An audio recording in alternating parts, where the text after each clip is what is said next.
নমস্কার, কেমন আছেন গো বন্ধুরা? আশা করছি ভালো আছেন, সুস্থ আছেন। আমিও ভালো আছি। আপনাদের সুস্থতা কামনা করে শ্রাবণী রেমিস ব্লগে আপনারা যে যেখান থেকে দেশ হোক, বিদেশ হোক, যে যেখান থেকে আমার ভিডিওটা ওয়াচ করছেন, আপনাদের সকলকে জানাই আমার এই ছোট্ট ভিডিওটাতে অনেক অনেক স্বাগত। সকালবেলায় আমাদের মেয়েদের ঠিক এইভাবেই ঘুম থেকে উঠতে হয়। এলো চুল, চুল উস্কো খুস্কো, চোখে চশমা নেই, এইভাবেই কোনো দিকে না তাকিয়ে দরজা খুলে আগেই চলে যেতে হয় ঠাকুরের আরাধনা করে নিজের বাসি কাজ সম্পন্ন করতে। কাপড় চোপড় কেচে টেচে নিয়ে তারপরে প্রত্যেক দিনের মতো আজও চলে গেলাম ফুল তুলতে। ওই যে সবুজের দেশে নীল আকাশের নিচে ওই যে দেখা যাচ্ছে দূরে সুন্দর সুন্দর হলুদ ফুলগুলো, সেই ফুলগুলোর দিকে তাকিয়ে, সেই সবুজ গাছের দিকে তাকিয়ে নিজের মনটাই সকালবেলায় ভারী মিষ্টি লাগে। আর সিম করে এই সুন্দর হেমন্তের শীতের একটা মিষ্টি আমেজ যেন গায়ে লাগে, আর সুন্দর মনে হয় নিজেকে, ভীষণই স্বতঃস্ফূর্ত লাগে এই সবুজের দিকে তাকালে। তাই তো এদিকটাই চলে আসি বেশি করে নিজের সময়টা নিজের মতো করে কাটানোর জন্য। তারপরেই বাবা ভোলা মহেশ্বরের জন্য দুটো চারটে যে কটা ফুল পাই আরাধনা করার জন্য তুলে নিয়ে চলে যাই এইখান থেকেই। তারপরে ওই যে বাচ্চুবাবুর অফিস আছে, আজ যেহেতু স্যাটারডে, চলে এলাম রান্নাঘরে। রান্নাঘরে লাউয়ের খোলা একটু ছিল, আর অল্পই একটুখানি লাউ রেখে দিয়েছিলাম, একটু ছেঁচকি করে নিয়েছি আগে, সেটা অবশ্য আপনাদের দেখাইনি। তো অফ ক্যামেরাতেই হয়ে গেছে, ভাতটাও হয়ে গেছে, বাচ্চুবাবুর অফিস যাওয়ার সময় হয়ে এসছে। কালকের কিছুটা মাছের তরকারি ছিল, লাউ ছেঁচকি, লাউয়ের খোসা ভাজা, আর মাছের তরকারিটা দিয়ে বাচ্চুবাবুকে দিয়ে দেব। তারপরে আমার বাবিটা উঠে পড়েছে। বাবিটার আমার জন্য বাচ্চুবাবু অফিস চলে যাওয়ার পরই করে নিলাম 2 কাপ চা, ওকে একটু দেব আর আমি।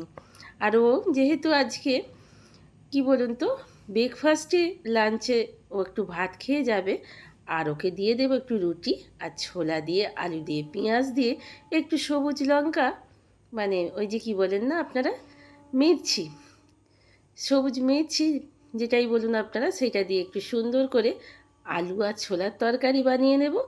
তো সেইটা দিয়ে ও একটু রুটি নিয়ে চলে যাবে, তো লাঞ্চে রুটি খাবে, আর আমিও একটুখানি মুড়ি খেয়ে নেব, অবশ্যই পুজো টুজো করার পরে।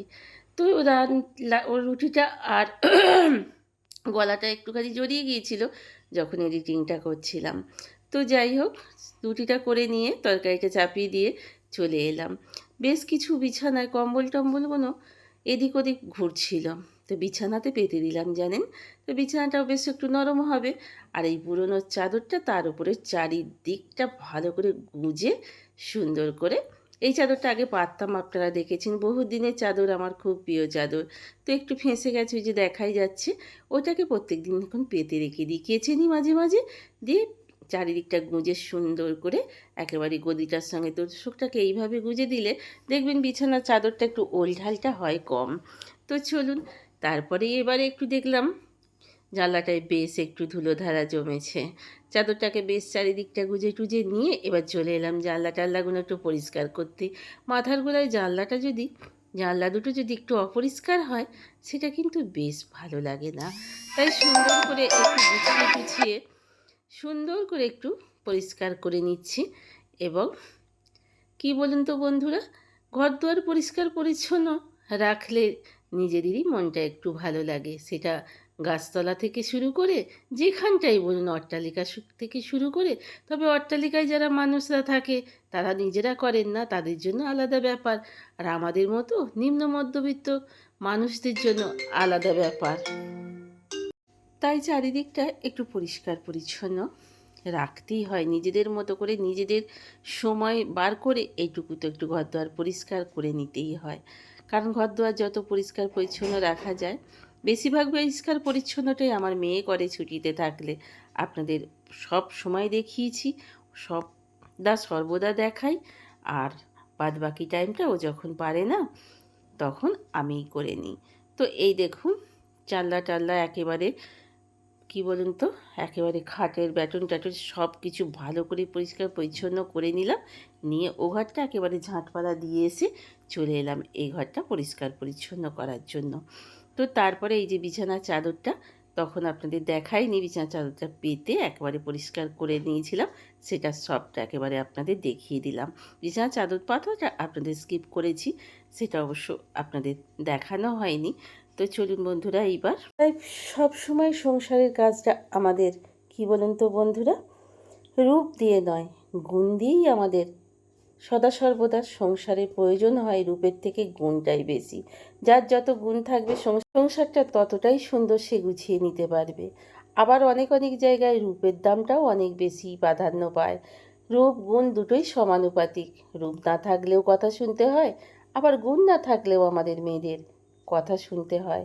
রূপ বেশি থাকলেও বলে, ওই যে অতি বড় সুন্দরী, না পায় ঘর, এরম একটা কথা থেকে যায়।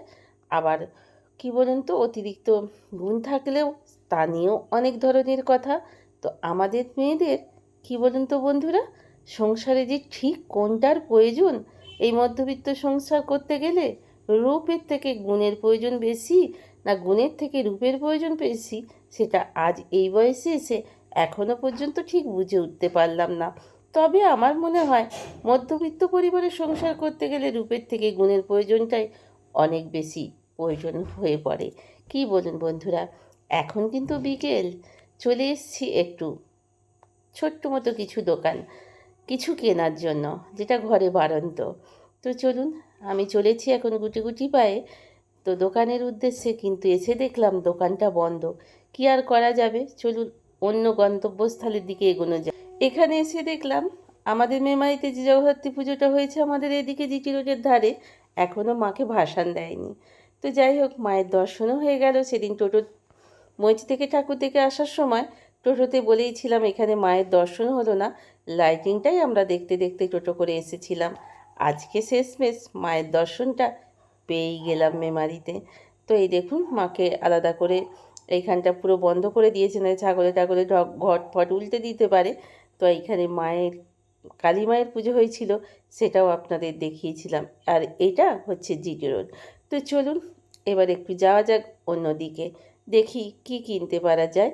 যেটা কিনতে এলাম সেটা তো ওই দোকানে পাওয়া গেল না, দোকানটা এখনও খোলেনি বলে অন্য কোনো দোকান খোলা আছে। তবে ভিডিওটা এই পর্যন্তই থাক। আপনারা সকলে ভালো থাকুন, সুস্থ থাকুন, এই কামনা নিয়ে আজকের মতো শেষ করলাম।